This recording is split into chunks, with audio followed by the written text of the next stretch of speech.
అసలు తుఫాన్ ఎలా వస్తుందో తెలుసా? సముద్రం మొదట ప్రశాంతంగా ఉంటుంది, అలలు మెల్లగా తాకుతూ ఉంటాయి.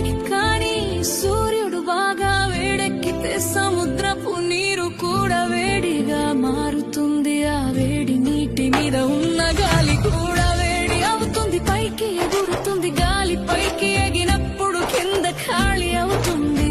అప్పుడు చుట్టుపక్కల చల్లని గాలి ఖాళీ నింపడానికి వస్తుంది. ఇలా గాలి ఎగరడం దిగడం మొదలవుతుంది. అలా తిరుగుతూ తిరుగుతూ ఒక పెద్ద చక్రంలా మారుతుంది. మొదట్లో